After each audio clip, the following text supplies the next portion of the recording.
Bonjour et bienvenue dans ce one-shot numéro 11. Alors, il sera vraiment très court par rapport aux autres, puisque je voulais juste revenir sur une chose toute simple. On a déjà parlé d'un site spécifique qui s'appelle MoveGraph, et je voulais justement revenir dessus, parce que j'ai testé pour vous les transitions personnalisées, et en ce moment, ces transitions sont à moins de 20 €, donc je me devais de vous en parler.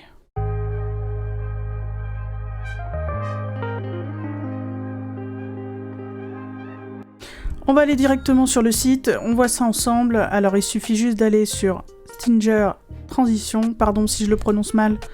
Stinger, personne ne sait finalement. Vous descendez et vous avez donc les transitions que je vous avais déjà montrées auparavant. Il y a 2 vidéos de ça. Vous pouvez choisir parmi pas mal de choix déjà, mais sur le côté vous avez aussi les transitions qui peuvent être faites selon votre logo, selon votre goût, selon vos couleurs, selon etc. Donc moi j'ai choisi celui-ci, et j'ai choisi dans les tons bleus, puisque il n'y a pas vraiment les couleurs de ma chaîne, c'est un peu entre bleu et vert, mais ce qui se rapprochait le plus c'était le bleu. Vous cliquez dessus, vous choisissez la couleur, vous pouvez voir à peu près ce que ça va donner, mais avec seulement Your Logo, donc c'est pas très représentatif. Vous cliquez sur Add to Cart, et là, il vous présente un peu comment va se passer la suite. Donc, ajouter au panier la couleur de votre choix, choisir le paiement, et remplir le formulaire. Alors le formulaire, il va être tout simple. Il va falloir soit un format Photoshop, soit un format PNG pour que vous puissiez leur envoyer votre logo ou votre pseudo customisé. Il faut leur envoyer évidemment en 1920-1080 pixels, et ensuite vous recevrez 2 Full HD avec l'audio et sans, en WebM et en MOV évidemment pour la création de fin. Donc vous allez dans votre panier. Bon là, il vous offre par exemple des emotes avec, vous les gardez pas, moi je les ai déjà. J'avoue que j'utilise beaucoup MoveGraph. Checkout. De là, vous allez devoir payer évidemment la transition d'abord, donc là c'est 19 $ pour celle-ci. Une fois que c'est réglé, ce qui est bien avec MoveGraph, c'est qu'ils sont très proches de leurs clients, pour le coup. Donc une fois que vous avez rempli et envoyé le formulaire avec par exemple votre logo, comme moi j'ai fait, il s'est passé peut-être 2 heures je crois avant qu'on me réponde pour dire ok, on s'occupe de votre commande, on vous envoie déjà un premier jet, vous nous dites ce que vous en pensez, etc. Moi dès le premier jet c'était super, et donc je leur ai commandé la phase finale qui m'est arrivée peut-être en tout du début de la commande à la livraison, il y a dû y avoir 4 heures qui s'est passé. C'était très rapide.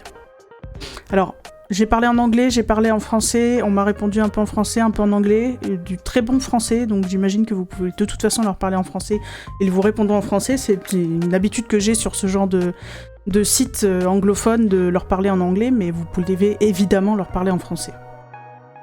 Je vais vous montrer un petit peu le résultat, je vais vous montrer aussi comment on le met. Une fois que vous avez votre commande, ça se décline comme ça, c'est-à-dire que vous avez une transition qu'il vous envoie via un site de téléchargement. Donc vous le dézippez. Une fois que vous l'avez dézippé, vous avez ça. Vous allez dans Force Stream, et là vous avez transition avec son, transition sans le son. Vous avez des petits extras aussi.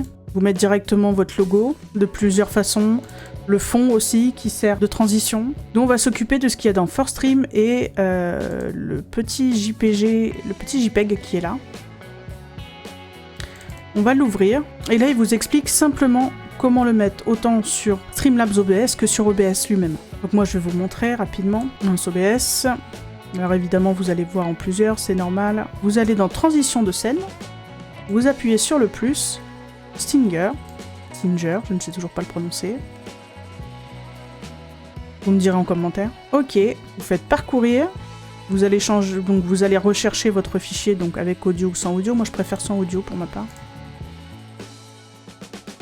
Et là, vous faites comme il vous montre sur le petit document, c'est-à-dire il demande de le mettre en image et de le mettre en 30 images. Monitoring est sorti, ça c'est surtout pour le son, que vous l'ayez vous et que les viewers l'aient également. Et ça, on le laisse comme il est, c'est parfait. On peut cliquer sur OK. Maintenant, je vous montre la transition. qui est quand même joli. Avec le logo au milieu, la petite transition, bon là sans le son évidemment parce que je le trouve juste un peu aigu le son, mais il est vraiment magnifique. C'est de toute façon une transition, donc c'est trop rapide pour détailler vraiment la chose, mais je peux vous dire qu'en tout cas, vraiment là, de voir son logo animé comme ça, et pouvoir avoir une transition qui n'est pas prise sur internet, n'importe où, que tout le monde a, avec son propre logo, ça peut faire la différence. Voilà, c'était un one-shot, vraiment pour le coup one-shot. Je vous remercie d'avoir suivi cette vidéo. Si vous avez des questions, n'hésitez pas en commentaire. Je vous mets le lien, encore une fois, de Movegraph. Merci à eux pour leur travail. Et on se retrouve très bientôt. Salut!